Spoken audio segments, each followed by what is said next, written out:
Today's episode is brought to you by the Vegas Beer Guys. The Everything Sequel podcast contains explicit language. 'Cause we learned it from you, Dad.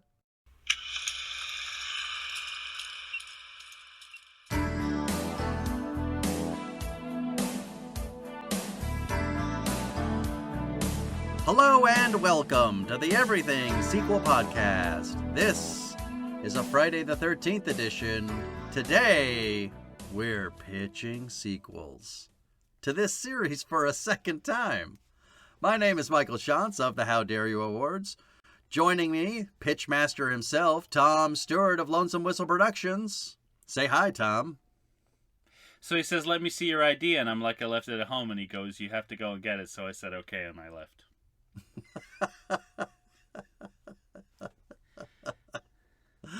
So anyway, I says to Mabel, kids. More crackling dialogue from Friday the 13th, Part 7, The New Blood, right there.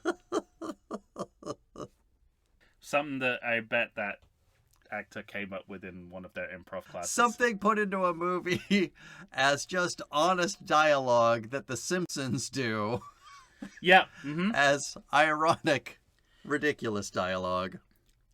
Great. It's placeholder dialogue of the highest quality.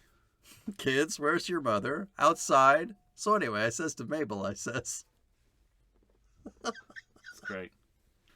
Here we are, friend. Well, yes, we're back in the pitch session. Pitch.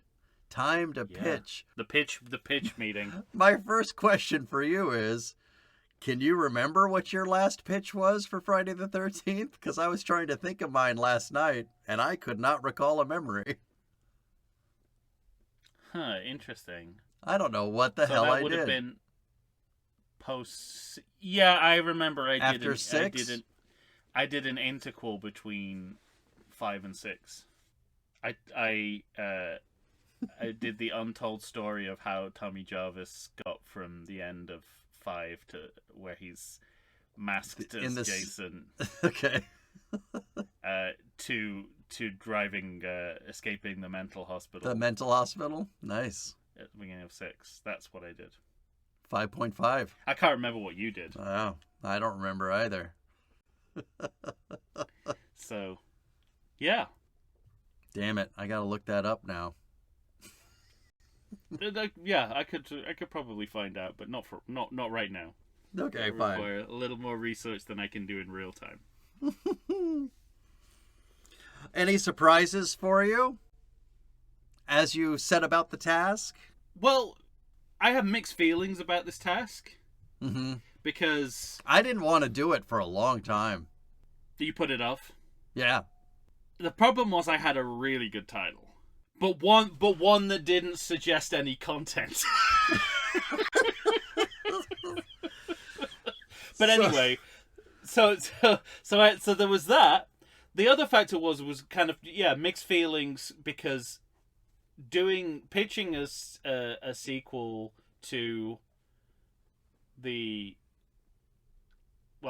at this point entirety of the Friday the 13th series is both challenging and necessary because you want there to be another movie in the series, unlike what we usually experience where we're like, no, let the Jedi die, let the Jedi die. Yeah, right. We normally don't want one more. We gotta have one more because then you take the total number of movies to 13. So for completionism's sake, if nothing else, you've got to have that 13th movie. So you're definitely counting both Freddy vs. Jason and the reboot as sequels. Well, they're not in a shared. I'm just talking about the franchise as a whole. They're not in a shared universe. Right. But it's just irresistible, the idea that there could be 13 Friday the 13th movies. Right. However, virtually every option has been played out by the time you get to the Friday the 13th reboot. There's no choices left on the table. Oh, I disagree. Well, I eventually figured out what you could do, but I mean, when you think about what they've already exhausted, space, right, travel sequel, crossover. Uh-huh. There's normally crossover, reboot. I mean, there's few variations on the formula left in the known canon of sequel formats. Yeah. So that was the difficulty, was that I knew I knew I had to do it, but I also knew that I'm playing with a diminished hand. Interesting. What about you? Well, weeks and weeks and weeks ago, I came up with, the outline of an idea. That doesn't sound like putting it off. I thought, okay, that's fine. I have an idea. And then I thought no more about it. Yeah. For, I did days and days and weeks and weeks. You've just reminded me I did exactly the same as you did. Okay. So I got myself to a point where I thought, all I have is the idea. The general idea. I haven't done anything. And then I started to have a great deal of fun just a couple of days ago, and especially last night as I started outlining more than one idea. Our processes were identical. Okay. And can I ask, is it a different idea from the outline you originally came up with, or is it one of them? One of them is still that idea. Oh, you got 2. 3. Oh my god. So this is like once again like writing down the Freddy parts of notes for the Freddy parts of Freddy vs. Jason. You've done too much work. I know. So my god. If I ignore Freddy vs. Jason, and if I ignore the reboot, then I have movies 11, 12, and 13. Okay. So you've got an alternate timeline. Oh well, for the why last not? 3 movies. Yeah, I mean, if you're gonna do it in any series, why not this one? This is the one that's screaming out for an alternate timeline. I have one movie that I could place in the timeline late, but pretty much anywhere I want. I have one that is in direct response to 8, but I hope would lead to Freddy vs. Jason. Jesus. And then I have a sequel to Jason X. I don't think I even need to do a pitch for this episode. You could do this episode solo if you wanted to. Wow. Well, I mean, since Granted, you come up... I'm not like crawling into the weeds with each of these pitches.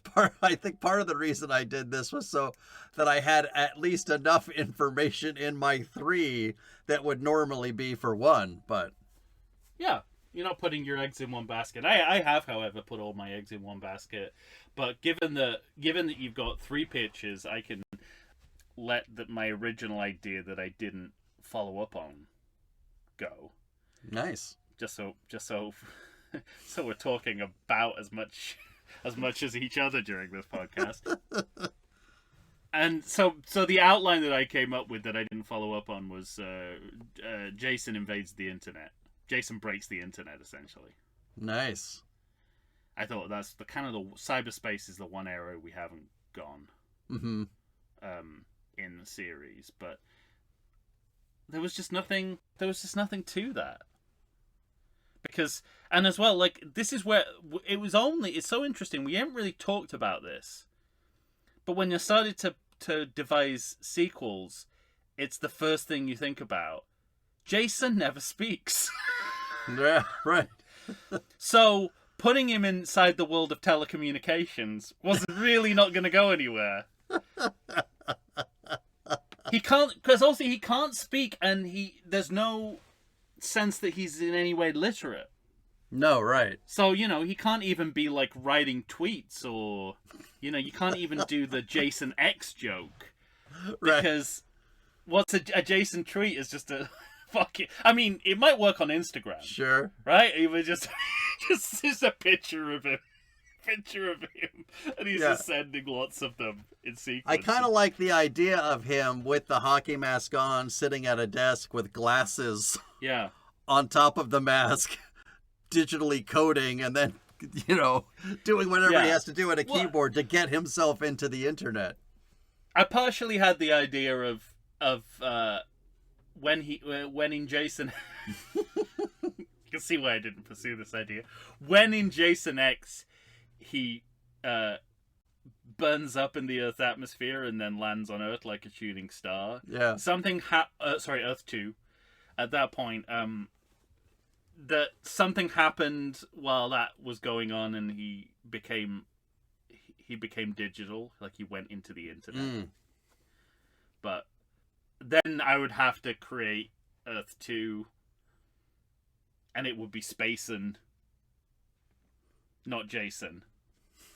And again, it's that competing priorities of, if I'm going to do a 13th Friday movie, it has to in some way be a summative movie of the whole series. And that feels more like an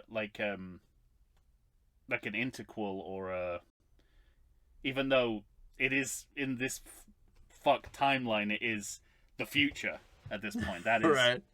That's the last chronological point we left, is whatever it was, 2455 or something like that. Yeah.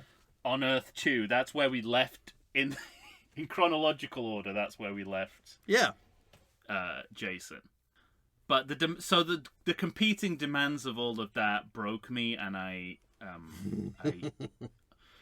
switched gears and essentially came up with a kind of more of a concept movie than a continuation. Well, because I had a fourth idea that went. Oh, Jesus Christ! that went nowhere, but kind of I was going over my outline so I could get closer to your 3. Now you're adding a 4th. Well, the only idea that I had was Airbnb-ing the homes around Camp Crystal Lake.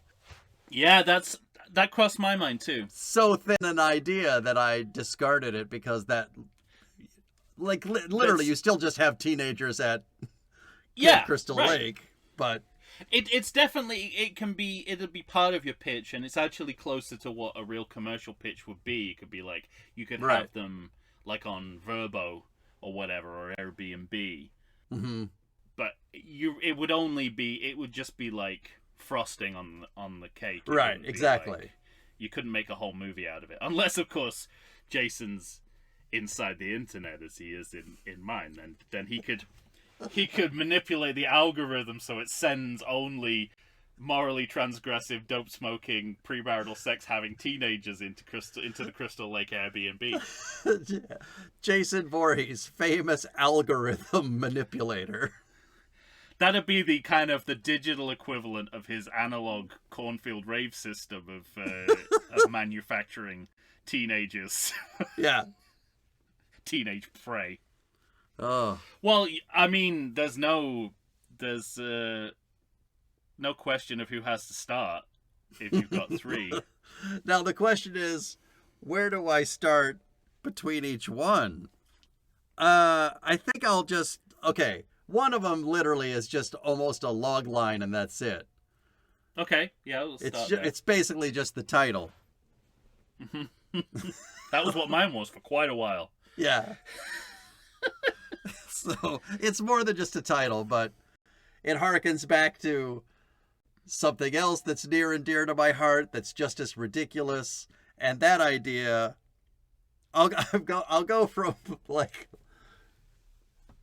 least effective to hopefully most effective. Okay. Actually, I don't know what to do between the next two, but this one was certainly the least.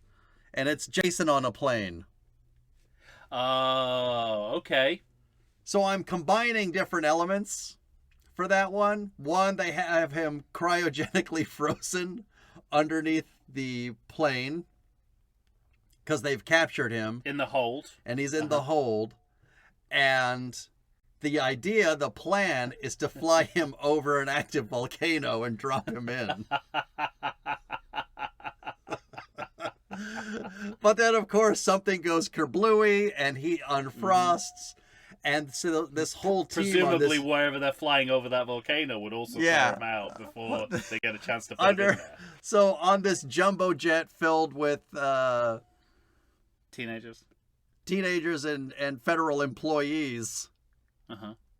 because the idea was to drop off the teenagers, say, in Hawaii, and then take off and drop Jason in the volcano. Jason wakes up and wreaks havoc on the plane. Alternate title, Jason versus the Volcano. I know. I thought of that one too. Oh, you did? Oh, okay. Yeah. Sorry to steal your thunder, but I went with the. And then he ends up on a raft made out of his luggage. Yeah, totally. He's playing golf. What a good movie! I love that movie. I haven't seen it in a long time. I remember being very confused with it as a young person. Underrated. Love it. I remember thinking, like, it's one of those movies that seemed very slight to me. Like, that's all that happens in the movie. Right. Oh, so especially those movies that are in parts as well. Like, I used to have real trouble with that. Like, movies that didn't have like a through line, like they became one thing and then they became another thing. Yeah. And that's definitely one of those movies. What's the matter with you, Brain Cloud? What? Never mind. Yeah. Jaws, I think, suffers from that in my mind. How dare you? Because that's like 4 sections, right? 4 distinct sections. Oh, The Planet of the Apes is like that, and that's one of my favorite movies, so I don't know what I'm talking about. I agree with you completely. Handed that to you on a plate. So ashamed of myself. So that's Jason on a plane. I went with that because you have more of the horror-related title of Snakes on a Plane. Yeah, it would. You know what would be great is if basically once they'd figured everything out, they got back to landing, and then the plane from Snakes on a Plane was taking off, like Final Destination style. Yes, that'd like, be amazing. Or like the pilot who just survived this is like, look, I know you've been through a rough time, but we just had a pilot drop out of this other service, and we really need someone. We'll pay you we'll pay you triple overtime. Yeah, isn't Kettner like one of the pilots on that plane? Am I remembering that right? Could be. Yeah. Yeah. That'd be great. See him getting off the plane, surviving. He's just like, okay, an fine. ordeal with Jason. It's just a straight, it's straight just a onto short snakes. Yeah. The snake flight. And then you just hear this from the hold. All right. I don't know. I feel like I should do one more, and then we could go to you. Yeah, I think that's the best way to do it, because it sounds like they're increasing in volume as you go. Yeah. I think I'll go with the one I have the most written for. But I'm going to go because it's also maybe the harder needle to thread. All right. The title of this one is Friday the 13th, Escape from Hell. Ooh. I don't know if I'm allowed to use that title. Well, we can do whatever we series, want. But because of our time machine, and we can do whatever we want, I figure we're not bound by any the of clear. The legal restrictions that the series is currently under. But I thought about this, and I thought at some point this must have been figured out because of the reboot. That's what I thought. I was just thinking that as we were recording. Doesn't matter anyway. Yeah. So. Yeah, right. You're not bound by legal restrictions, restrictions of who has died, of who no longer wants to come back and do another movie. Mm-hmm. Well, in our last episode, we were discussing how 2/3 of Freddy vs. Jason is not as bad as, say, Goes to Manhattan, but it feels like a lot of filler followed by what we came to the movie theater for. That's just in the last third. And I thought, okay, what's the story that fixes that problem, but doesn't just throw Freddy versus Jason out the window completely? Right. And so I came up with Friday the 13th Escape from Hell. And Freddy is basically the main henchman of Satan. He's working for Satan. Smart. And his one job, once Jason is brought to hell, is to keep Jason in hell and torment him. And instead, Jason keeps getting loose and killing people in hell. Oh. Which actually causes real-world problems. So wait, what happens when you kill someone in hell? So this is, yeah. So the idea I came up with is why you eventually abandoned this friendship. Yeah, this is why I abandoned it. So if you kill somebody in hell, then the survivors of whatever calamities the person that was in hell perpetrated upon them, they end up having terrible things happening to them. And so that doesn't seem very fair. Right, exactly. But that's Satan. Satan is like, I just work here, okay? You have one job. You have to torment Jason. You can't let him get loose and fuck shit up down here. Because otherwise, the guy upstairs is going to get super pissed. Your pitch reminds me of a improvised musical I saw at the Edinburgh Fringe Festival one year. By a group called Baby Loves Candy, and every night they would get a title from the audience and then improvise a musical. Okay. There and then, a full-length musical, and the title was The Devil Takes a Day Off or something like that. I think it was like The Devil Takes a Day Off, and it began with like the devil like going into his boss's office, and he's like, I just gotta take a day off, I'm so stressed. And his boss like, you're stressed? I'm the devil's boss.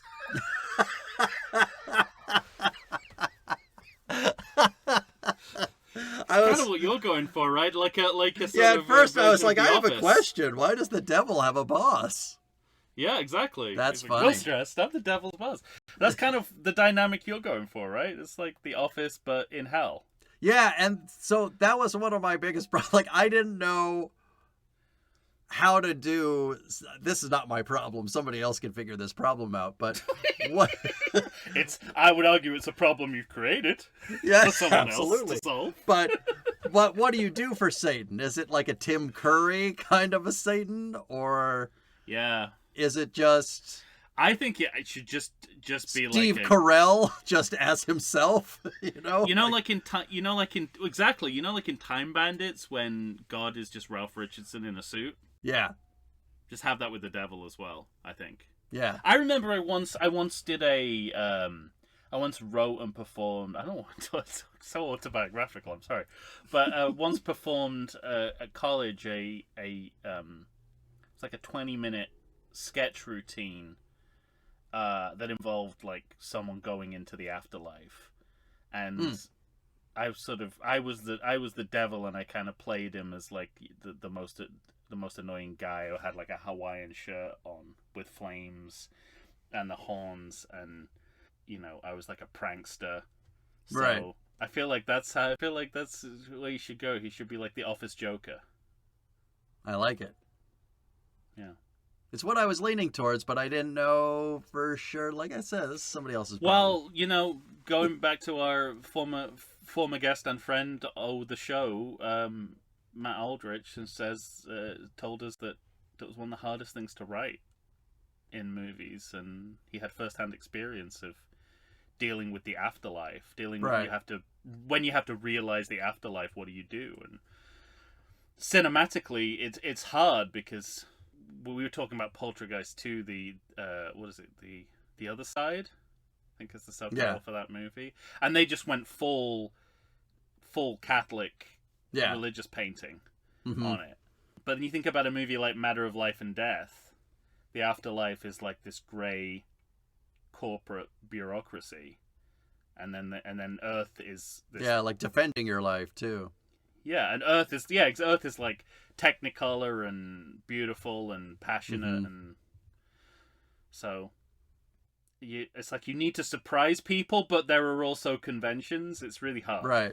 I also had an idea of sort of the different levels of hell, and one would look like the opening credits of Jason X. Which one opens up in the hellscape? Jason X. X, yeah. But it's not a hellscape. It's inside Jason's body. It's just inside Batman his body. Batman '89 style. Yeah. But I had an imagination of that kind of hellscape. Yeah. For this, but also moments of, because you could create whatever you want, so also landing in offices and that kind of thing. Well, you've got the 7 circles, right? You've got that mythology. True. Yeah. Also, I like the idea that hellscape bit is just the hell for tourists. Mm-hmm. Like when you go to San Francisco, it's like Pier 39 is where the sea lions are. It's where, you go, you get your Bubba Gump shrimp, but the real duck, you gotta go 4 blocks over for the real Ducklands. Well, and I liked the idea of Freddy kind of having some power within this hellscape. But Jason being... Yeah, we can talk about Freddy now. Jason being able to just do whatever the fuck he wants. And sort of... Isn't that like Michael in Halloween 6? It's essentially the same kind of... Yeah, like he won't follow the rules of this cult. Yeah. It's kind of like that. But I also like the idea of... You love Halloween 6. Yeah, Jason being a little more sneaky than anybody had given him credit for. So his small brain is working overtime once he's in his... Yeah. In a place that fits his mindscape. Yeah, he never outwits Freddy, does he? In Freddy vs. Jason. Yeah. So what I wanted to get to was 3 acts of fights. So Jason has to find, or rather Freddy has to find Jason, and then they have their first big fight, which Jason wins. That fight allows him to find a port into the real world, so he escapes into the real world. Now Satan is like, hey, fuckhead, you gotta get that fucking guy back here. And Freddy says, if I get him back here, that means you have to release me to go back and invade dreams. I want my powers back. He says, fine. You get him back, you got a deal. So then Freddy chases Jason up into the real world. They have their second big fight, which Freddy wins. And drags Jason back to hell, and now Satan's going to renege on his promise. So now Freddy and Jason... That's Satan. ...join forces to battle Satan. Oh, okay. And then they battle and win, and so they both get up to the real world, where Jason pushes Freddy back in before the portal closes. And that sets us up for where we are going into Freddy versus Jason. He has his diminished powers and blah, blah, blah, blah, blah. I was going to ill-advisedly ask where this appears in the timeline. Yeah. Which I see you have an answer for, but you needn't. I'll say. Not with that story. The only thing I would add to that, and this is all good, this is all great stuff, is you need to have at some point in the movie a plot contrivance where Jason and Satan merge into one body, and he's called Jason Satan. Nice. This sounds a little bit like Jason Statham. And it'll be played at that point by Jason Statham. Well played, sir. There you go. Friday the 13th, Escape from Hell. Where's my fucking mask? Friday the 13th, Escape from Hell. You are really... Something has happened with you and your titles, because... You like that? Like, really good. I mean, is that... If Escape from Hell is not an existing title, it should be used... Immediately? As a standalone, not attached to a sequel. It's that good. Yeah. It's almost too good to be a subtitle. Just knock off the Friday the 13th. I guess, yeah, knock off the Friday the 13th. I guess the other problem is all the problems of representing hell that you've identified. It's like no one would actually want to do the content that comes with that title. Right. Escape from Hell. Maybe I could just make Satan from South Park. Yeah. Like a butch Satan. Right. Wow. Okay. There you go. That's it's really something. Thank you. That's one of your underdeveloped ideas.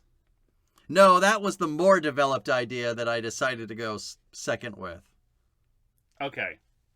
It's not that the next one's not developed, it's that I didn't write as much down for it. I'll be I have an idea and I'll riff as I go along, I think.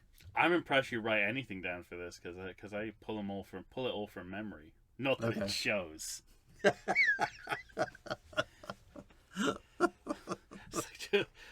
like Basil Fawlty in that episode of Fawlty Towers. I mentioned the war once, but I think I got away with it.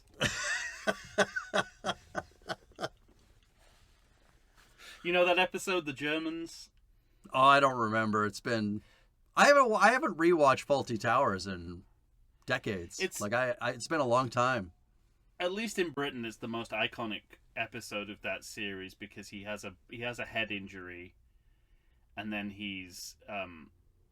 they have like a German family at the hotel, and pre-head injury, he's telling everyone on the staff, right, don't mention the war.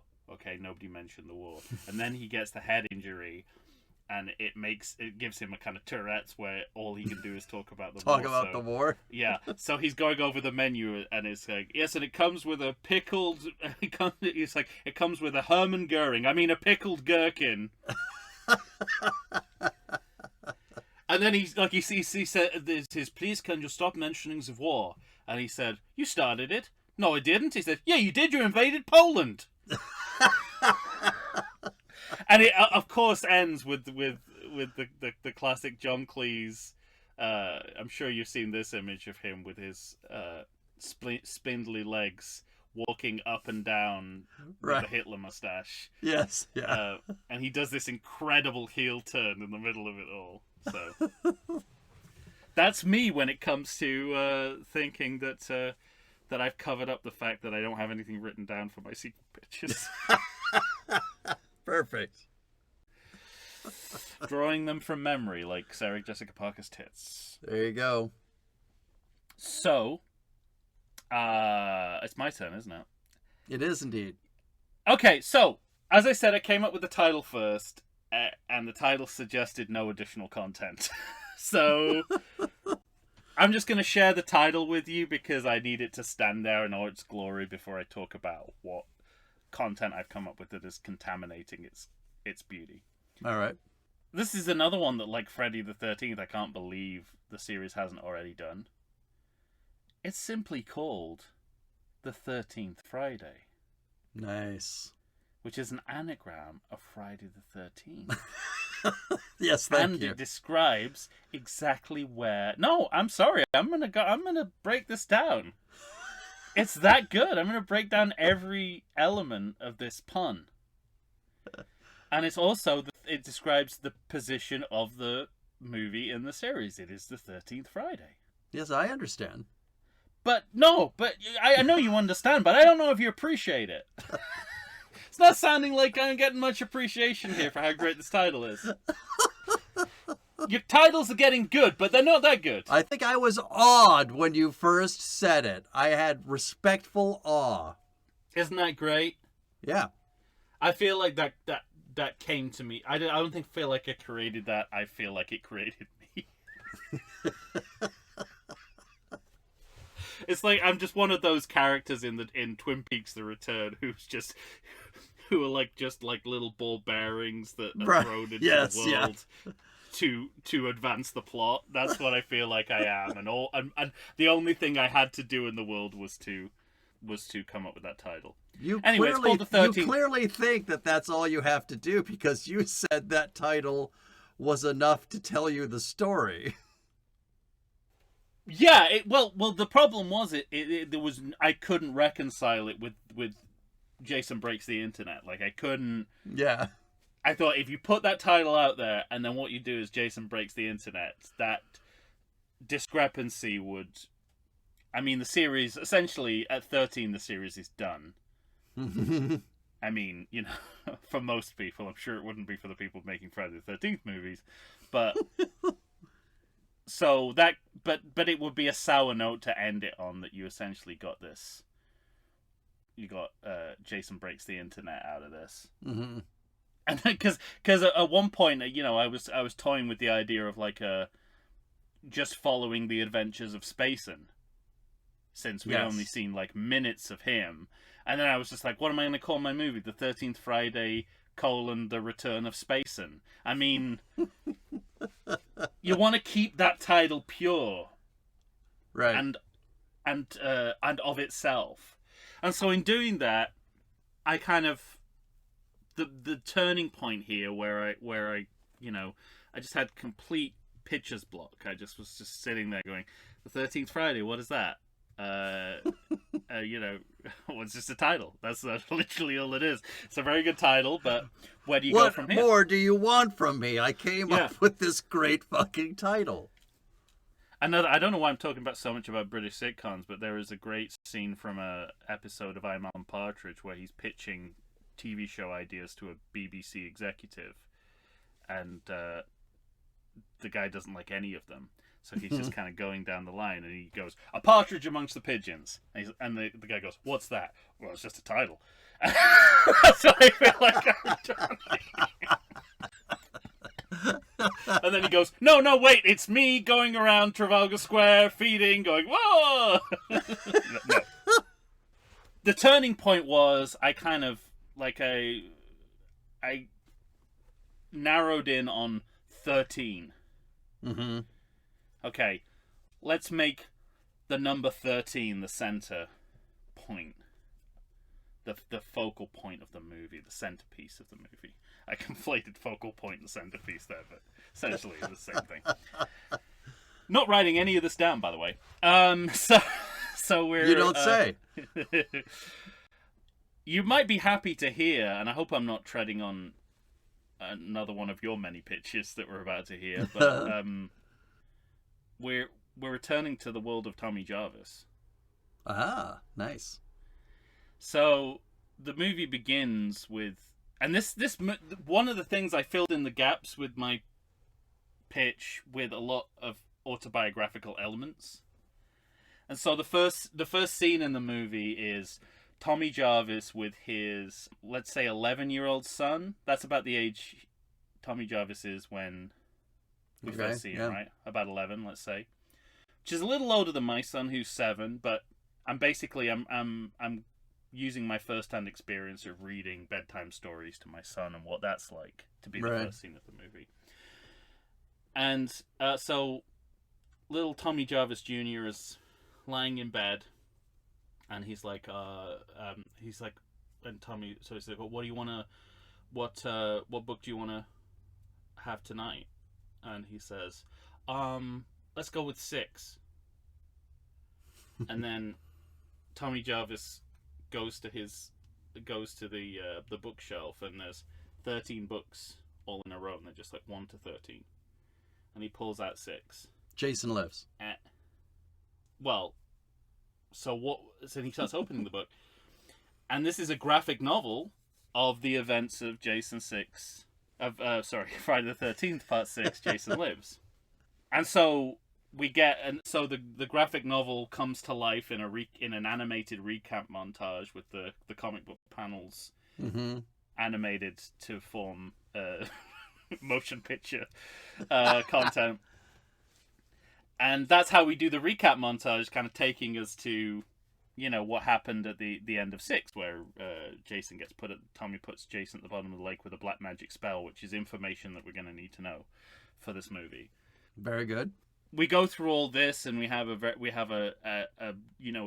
dramatic and affecting reading by Tommy, who went through all the events that happened in the book.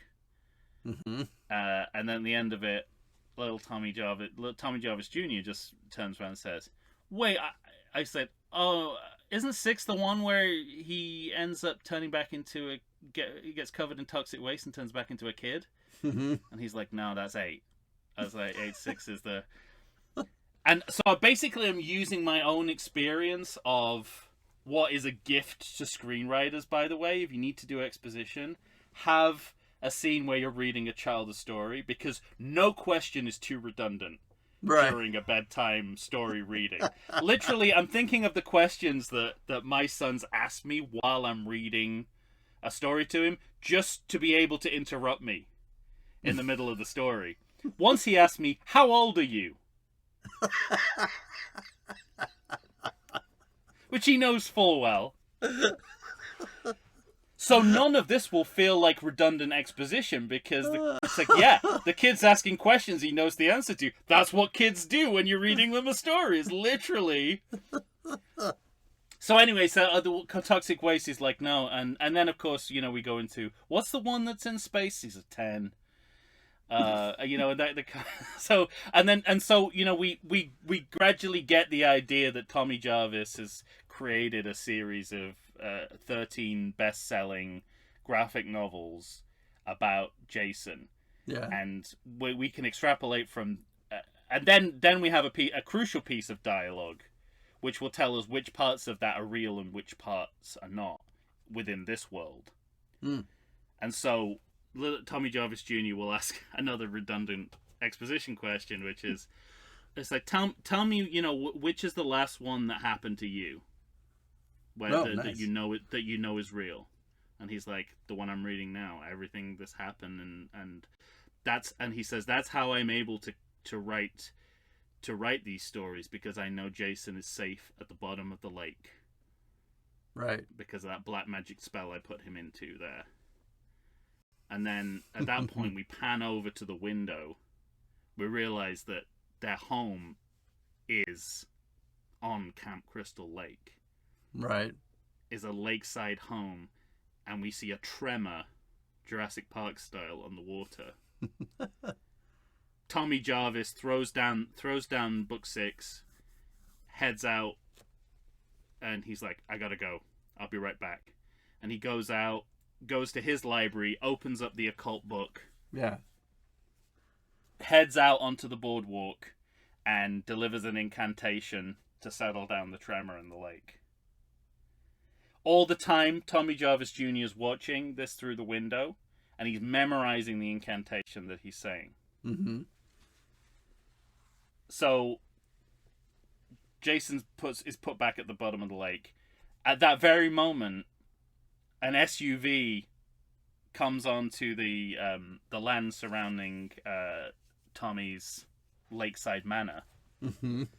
It's a bit like think Tahoe in the Godfather Part 2. That's what it's kind of turned into. Okay. Compound, I believe they call it in there. Yeah. And it's an SUV filled with there's 4 people in it. There's the guy driving the car, a female passenger in the front, and then a stoner couple in the back. Which one's the dead fuck? Yeah, so you know, these classic Friday the 13th archetypes arrives, and pulling from yet another autobiographical aspect of my... So what happens is basically this SUV arrives, and Tommy Jarvis immediately, he grabs a set of flyers that he has on the porch, and he's like, and immediately he's like, no, out of here, and he's like handing them flyers, and these flyers sort of basically say, you know, this is not Cypher Tourists. What happened with Jason Voorhees is not fiction. So, you know, so many people have died. Basically listing all the facts of what happened here and how people shouldn't be kind of treating it as a tourist attraction. Mm-hmm. And it's like, also underneath this is private land, you are trespassing, I'll call the police, all that sort of stuff. And this was pulled from a real memory I had of when I went to a popular culture conference in Albuquerque, and the organizers had created a bespoke Breaking Bad tour of Albuquerque. Yeah. But it wasn't like one of those kind of bus or minivan tours. Basically, it was people in their own cars in a convoy with everyone communicating with walkie-talkies and just kind of going around in a convoy to all the sites. Oh, wow. And when we got to the Crystal Palace Motel, which for those of you who hasn't seen the show is a location in Breaking Bad where drug addicts go to shoot up and prostitutes work out of. The owner of the motel, who, if I say to you, "Crazy Cat Lady" from The Simpsons, you'll get an idea of what she looked like. And she immediately started handing out these flyers, and it was just bullet points of, "This is a respectable motel. Breaking Bad were not authorized to use this location." And we were told to keep a perimeter, like we were across the street. And she came out into the middle of the road and started giving us these flyers. So that's what I'm seeing Tommy Jarvis doing here, because they are on a similar tour, like the one I went on at Breaking Bad, where they've been at a serial killer convention. Right. And he's the leader of the tour is there with his walkie-talkie, and he's saying, "Oh, we're part of a convoy that's doing this tour around. We got a little lost. We lost the rest of the convoy. We got a little bit turned around. We didn't know we'd come right onto land. We were supposed to stay outside the private land." Meanwhile, the lake is Tremor City. Tremor after tremor. I was gonna say, is Jason gonna appear as anything other than Bubbles? Jason Bubbles. Well, that's it. So Jason, that incantation is not doing the job it's supposed to. So he is starting to tremor, and Tommy Jarvis is real. He looks over and he sees Tommy Jarvis Jr. out on the boardwalk doing the incantation. Now, thinking that I'm gonna walk in my dad's footsteps, and I'll be the keeper of the lake. It's my coming of age moment. I'll save him from Jason. But the incantation works differently for different people. So it's a spell, we'll find this out later, that it's a spell whereby Tommy can use it because he resurrected Jason from the grave. Right. So anytime he gives the incantation, it takes him back into a death state. But if anyone else uses it, they will bring him back to life. Nice. Conveniently.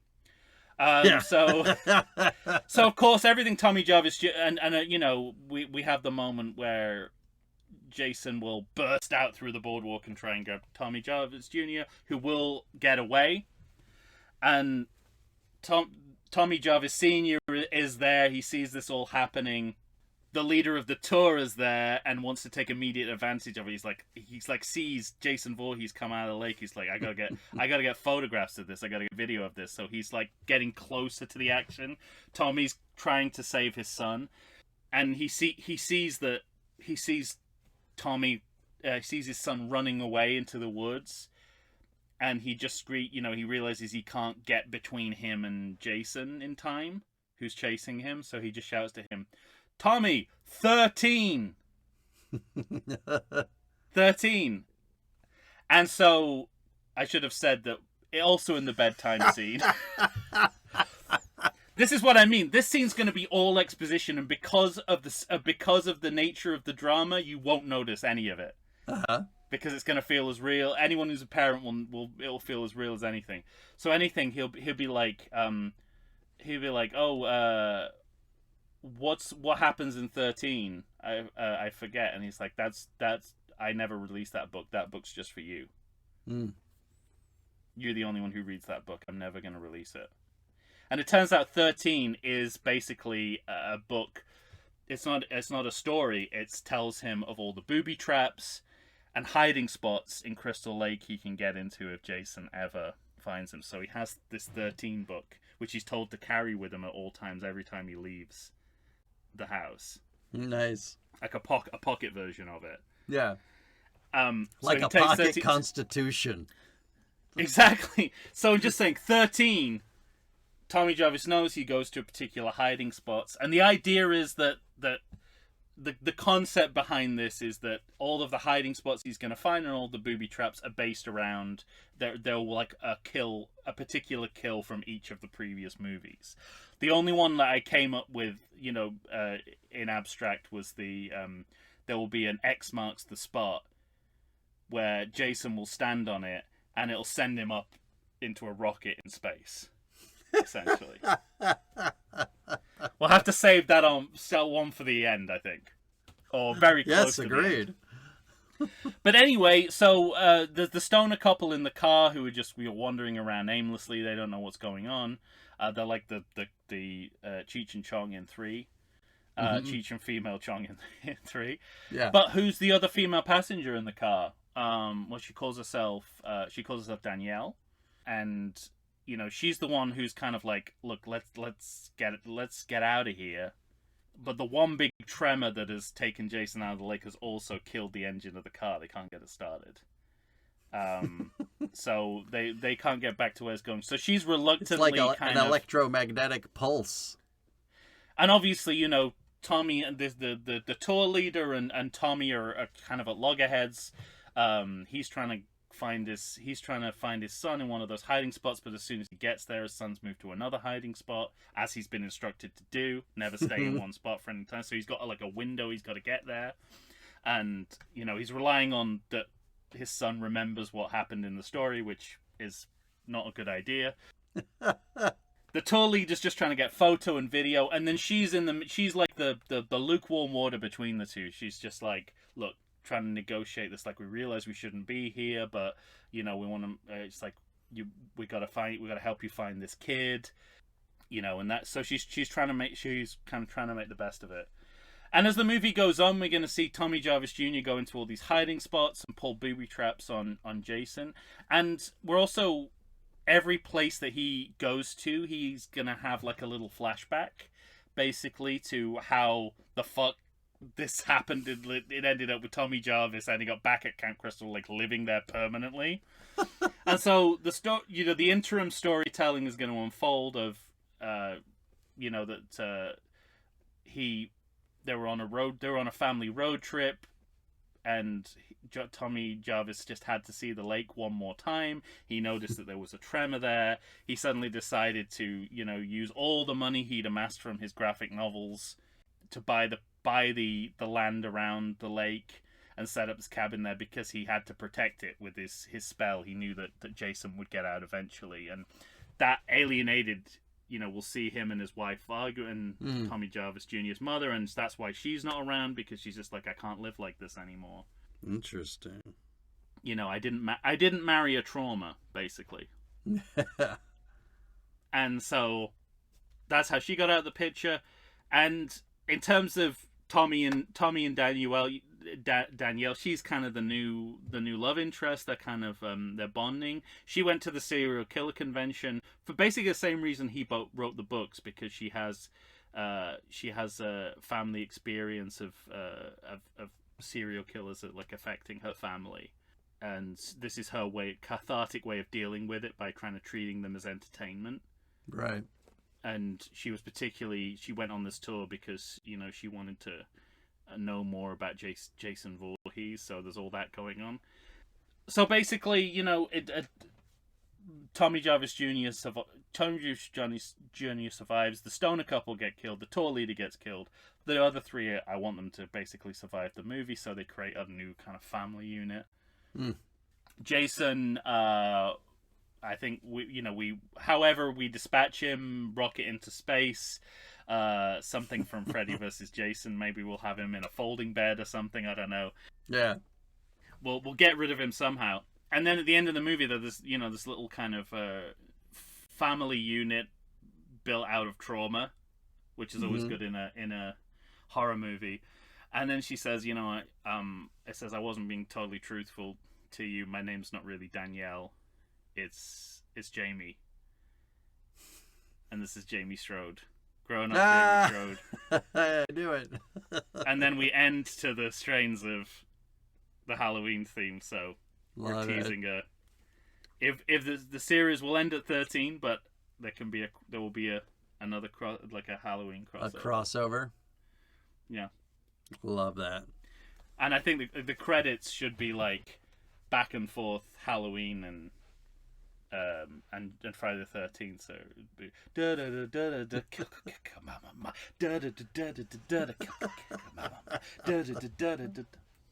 noted. And that is the 13th Friday. It is indeed. That's elaborate. Fantastic. Yeah, it's a solution. It's a solution to the title. I think of it less as a movie, but more as a solution to the title. Big time solution to the title. No doubt. There you go. That's hard to follow. Well, you've got two. You'll have 2 attempts to do it, so No, just you one. don't need to be too worried. Oh, you've only got 1 left. That's right. Yeah. Well, my final idea was just trying to pick up where the series left off before we got into Freddy vs. Jason land and Reboot land, or remake. Reboot, really. Mm-hmm.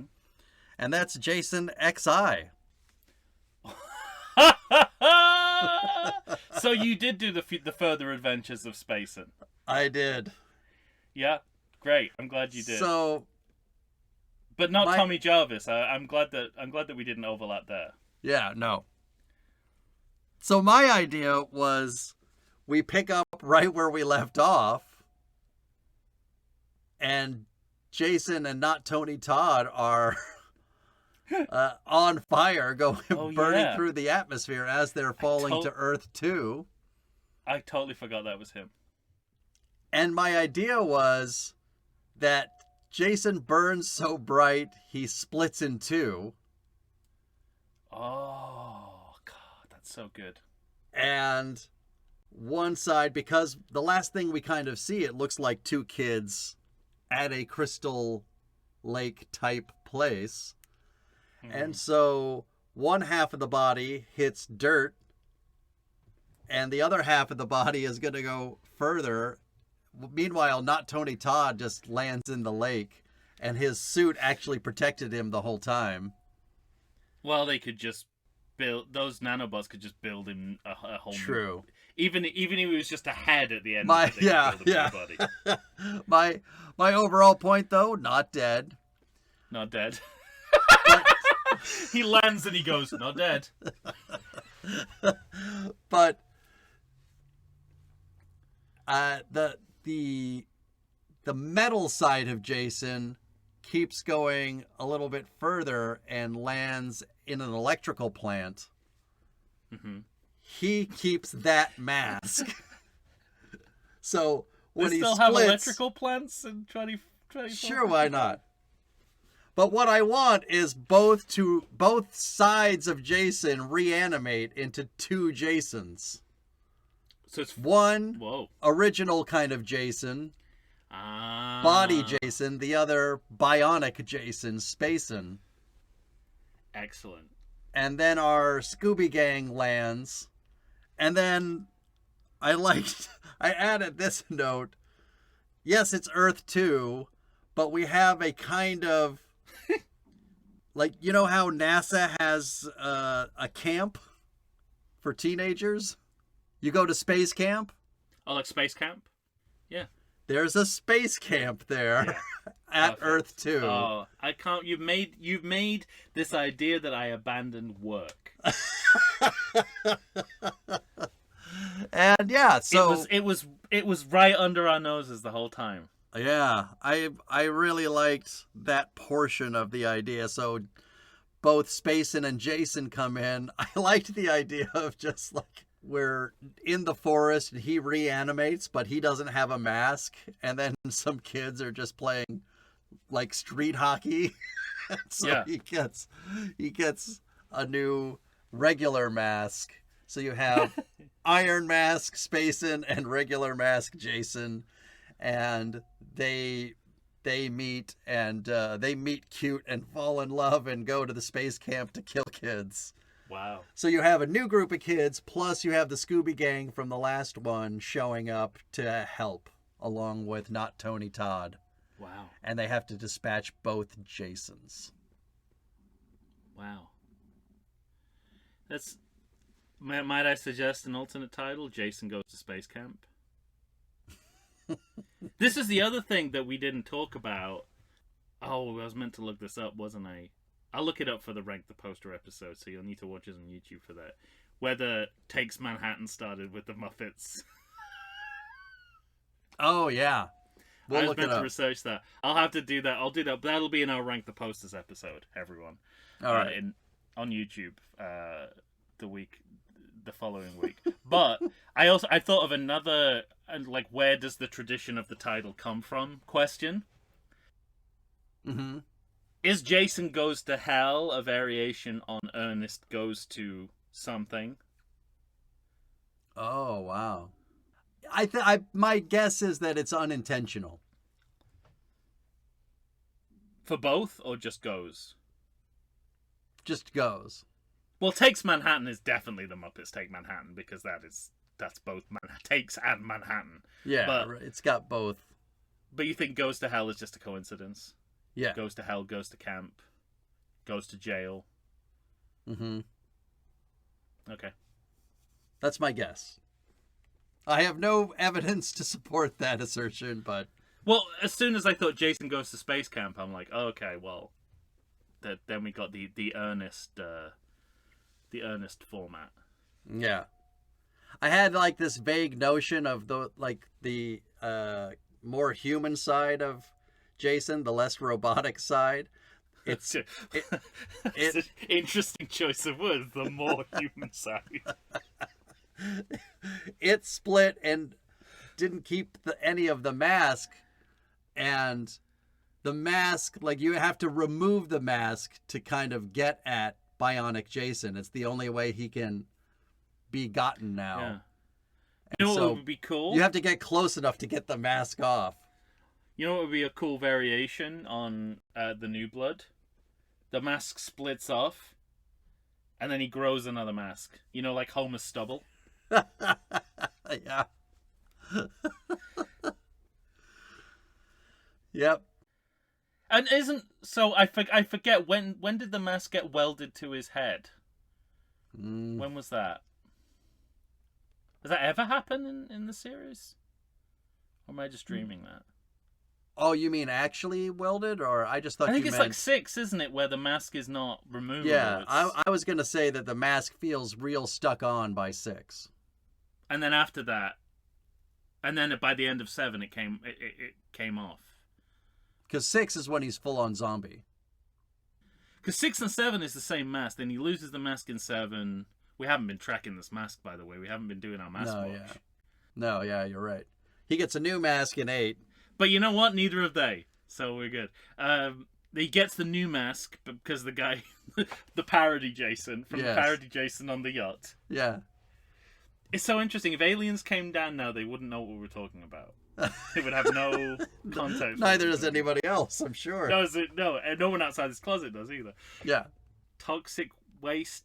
Oh, the mask survives toxic waste. It does. It's got a certain amount of power. We don't know what happened with the mask between 8 and 9. Real missing, as it would say in one of Homer's dreams. Real missing. 9 is... I know what the mask in 9 is. Because he grows it back when he comes back and when he is reborn through his sister's vagina. Through his sister's, Aaron Gray's vagina. And or butthole. Right.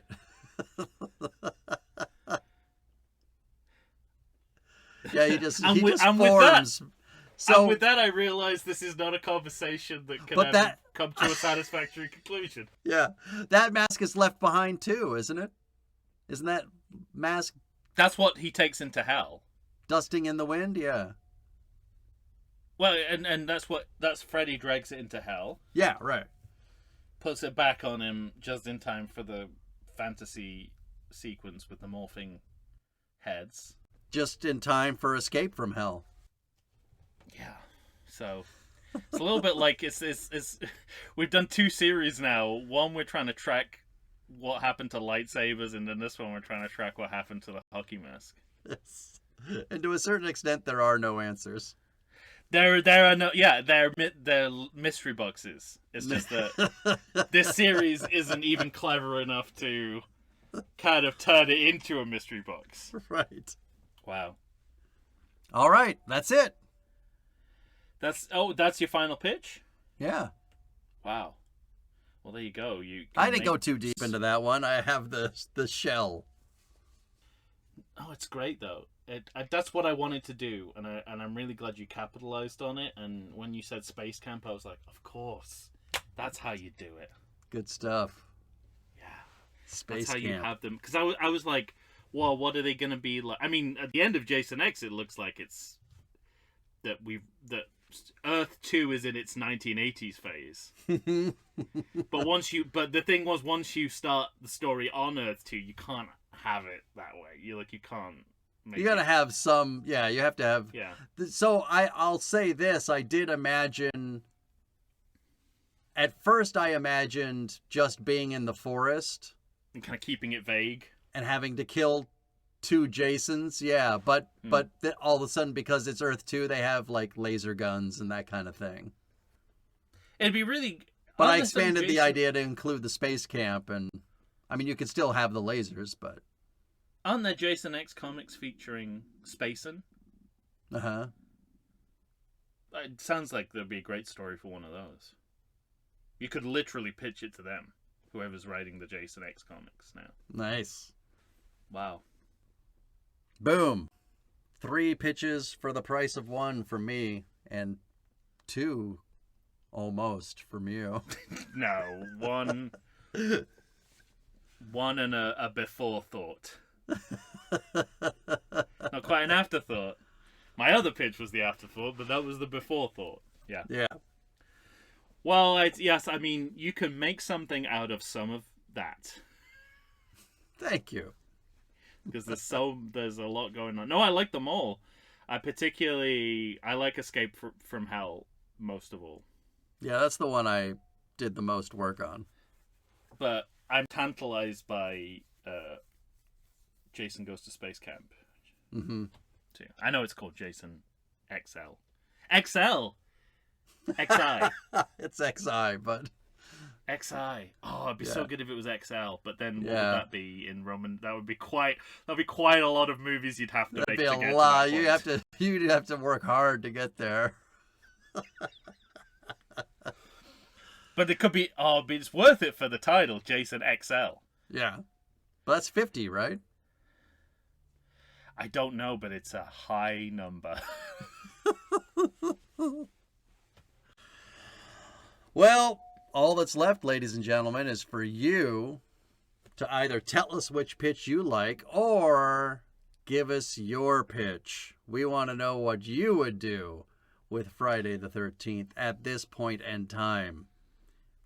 You got a time machine, too, as far as we're concerned. You can do whatever you want. Tell us. Mm-hmm. Yeah. How do you tell us? You find us on Facebook, find us on Instagram. Do not find us on X. They don't like us anymore, but you can start a thread. Go nuts on the thread. I take it as a mark of respect. I wear that inability to get into the Badge X, of honor. to get into our X accounts as a badge of honor, I tell you. Finally, you can send an email to everythingsequel@gmail.com. All right. That's it. The series is almost done. For our next episode, you can hear us series. ranking the posters. Yeah, I thought there's no more Friday the 13th movies, so I don't know what you've been told. But yeah, no, our series. Yeah, so tune in. That's not the right word, is it? Log on. Yeah, log on and go to the YouTube. Log on to YouTube in a week's time, and you'll see us talk about the posters of the back half of Friday the 13th.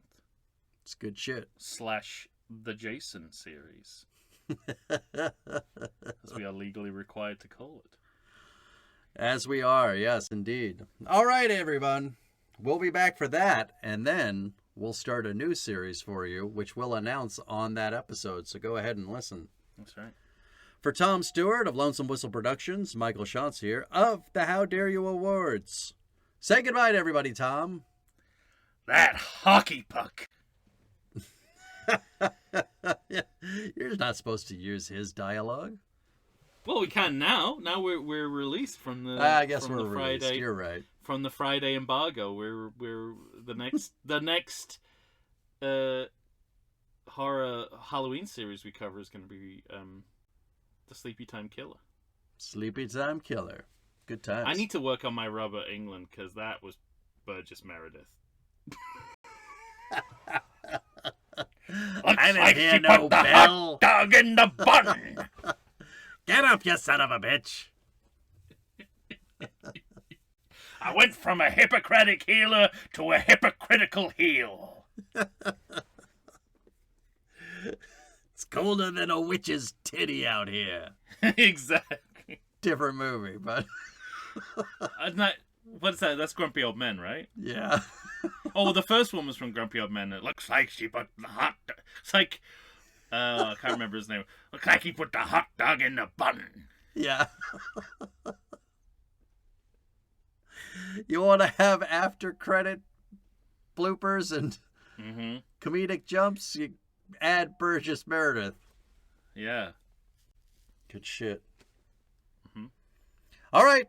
That's it, All right, everyone. kill, ma, mama. We'll be back. Thanks for listening. What a lazy exit.